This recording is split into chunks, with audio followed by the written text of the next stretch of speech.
Assalamualaikum warahmatullahi wabarakatuh. Kembali lagi Bapak Ibu, selamat datang di Harir Channel. Kali ini kita akan belajar lagi, membahas soal lagi agar lebih mahir dan pintar nanti dalam menjawab soal SKTT. Berusaha dan berdoa dulu, baru pasrah ya. Jangan lupa ini motivasi kita bersama. Kita harus berusaha sekuat tenaga kita. Langsung saja kita ke soalnya. Soal yang pertama.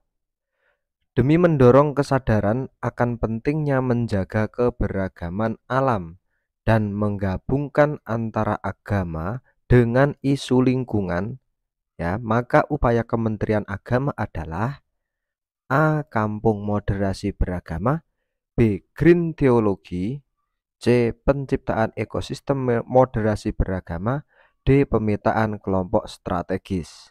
Jadi, di dalam soal ini upaya Kementerian Agama untuk menggabungkan antara agama dengan isu lingkungan kita, alam kita, maka upayanya adalah A, B, C, atau D. Jawaban yang benar adalah B, Green teologi. Nah, Green teologi atau ekoteologi yang kemarin sudah dilaksanakan oleh P3 ke tahap 1 itu adalah sebuah pendekatan atau ilmu yang membahas korelasi antara agama dengan alam atau lingkungan.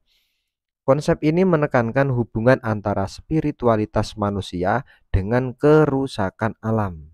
Ekoteologi juga menekankan hubungan yang seimbang antara Tuhan, alam, dan manusia. Ketiganya saling terhubung secara sistemik, di mana Tuhan adalah pencipta alam dan manusia. Nah, ini upaya dari Menteri Agama sekarang bagaimana menyelaraskan atau mengkorelasikan antara agama dengan alam atau lingkungan, yaitu green teologi atau eco teologi. Oke, paham? Kita lanjut ke soal berikutnya. Ini adalah soal yang kemarin menjadi PR. Prinsip dasar moderasi beragama adalah A. Tulus dan berimbang, B. Adil dan berimbang, C. Jujur dan berimbang, D. Bijaksana dan berimbang. Sudah sangat jelas bahwa moderasi beragama itu prinsipnya adalah jawaban yang tepat adalah B. Adil dan berimbang. Adil itu tidak harus sama, artinya memberikan sesuatu sesuai dengan ukurannya, dan berimbang. Berimbang itu ya seimbang. Nah, itu dua prinsip dasar moderasi beragama sekali lagi adalah adil dan berimbang. Itu soal selanjutnya. Penting bagi setiap warga negara untuk mampu memaknai dan merayakan perbedaan sebagai kekuatan, bukan sebagai sumber perpecahan. Ya, perbedaan sekali lagi itu digunakan untuk kekuatan dan bukan sebagai sumber perpecahan. Termasuk dalam hal pendirian rumah ibadah contohnya.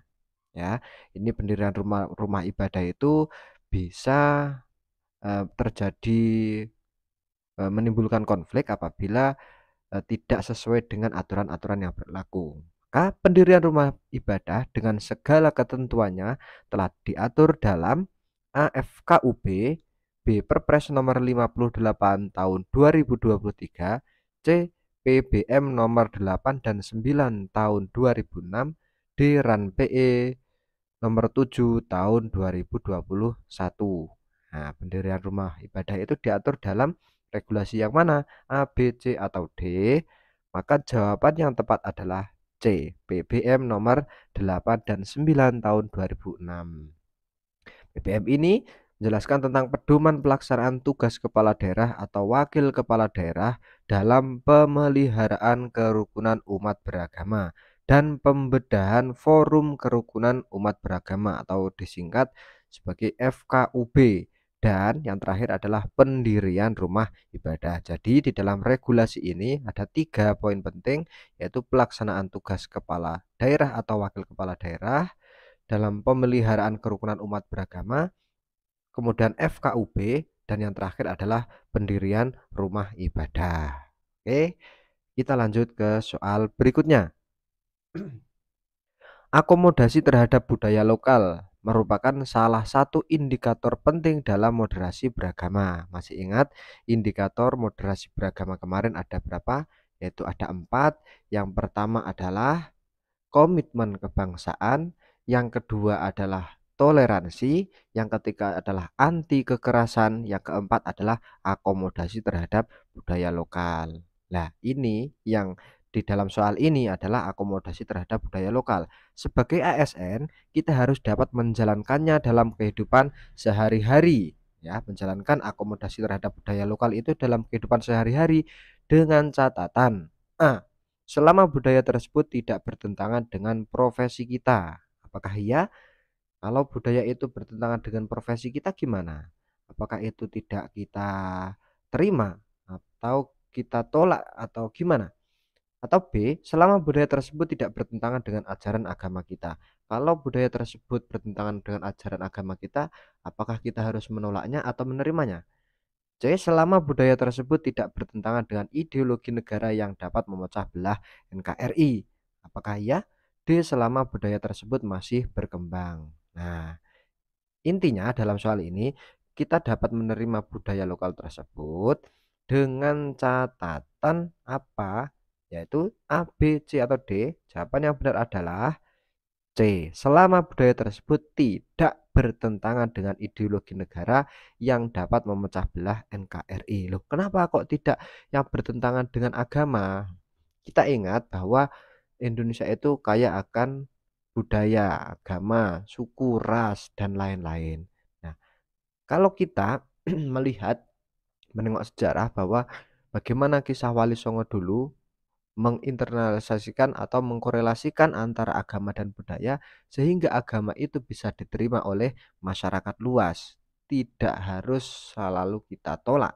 Bagaimana keduanya itu bisa berjalan seimbang. Nah, tujuan adanya akulturasi antara agama dan budaya adalah melahirkan keharmonisan, kerukunan, dan persatuan di tengah masyarakat. Ya, selama budaya itu tidak memecah belah NKRI dan tidak bertentangan dengan ideologi kita, ideologi Pancasila.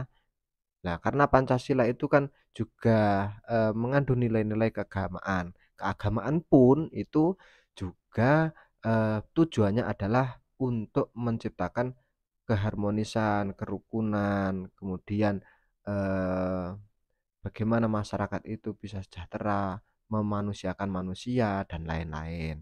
Maka dari itu, budaya selama tidak bertentangan dengan hal-hal tersebut, maka itu kita terima. Oke? Di sini menjadi tolak ukurnya, tolak ukur. Kalau toleransi kemarin, selama kita itu tidak terlalu masuk, artinya tidak terlalu ekstrim berlebihan dalam eh, mentoleransi ya agama lain. Contohnya apa yang terlalu ekstrim kemarin kita contohkan adalah ikut mengikuti ritual pokok ibadah lain. Jadi kita punya saudara atau teman di lingkungan kerja, kemudian mereka mempunyai agama lain dan dia itu beribadah, kita ikut dalam ibadah mereka lah. Itu tidak dinamakan dengan toleransi. Kita boleh toleransi selama kita tidak berlebihan. Contohnya apa yang tidak berlebihan?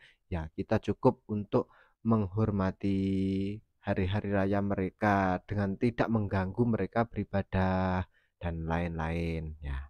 Itu paham ya? Kita lanjut ke soal berikutnya. Sikap selalu melakukan penyempurnaan, perbaikan berkala dan berkelanjutan merupakan indikator nilai budaya kerja pada aspek. Nah, ini indikator nilai budaya kerja Kemenak ya, ASN Kemenak ini. Nah, ini jika melakukan penyempurnaan, perbaikan berkala, berkelanjutan, ya, ini merupakan nilai budaya kerja pada aspek A. Tanggung jawab, B. Keteladanan, C. Inovasi, D. Profesionalitas. Apakah tanggung jawab atau keteladanan atau inovasi atau profesionalitas? Sudah bisa kita tebak. Jawaban yang paling tepat adalah C. Inovasi. Ya, inovasi itu bagaimana kita melakukan penyempurnaan, perbaikan berkala, berkelanjutan, kemudian kita menciptakan hal-hal baru, itu termasuk ke dalam inovasi.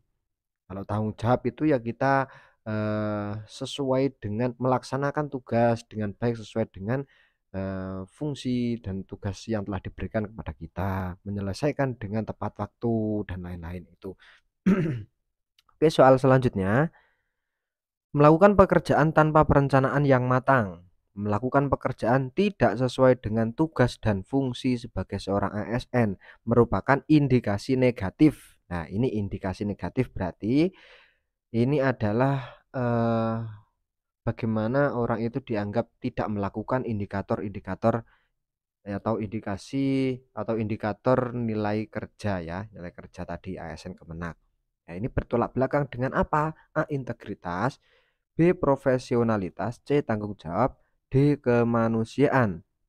Nah, ini melakukan pekerjaan tanpa perencanaan yang matang, melakukan pekerjaan tidak sesuai dengan tugas dan fungsi sebagai seorang ASN merupakan indikasi negatif dari jawabannya. Silahkan ditulis di kolom komentar. Cukup sekian dari saya, kurang lebihnya mohon maaf. Semoga kita semuanya lolos ASN P3K Kemenak tahun ini. Amin ya rabbal alamin. Sukses untuk kita semuanya. Sekali lagi jangan lupa like, share, dan subscribe channel ini agar terus berkembang. Sampai jumpa di video selanjutnya.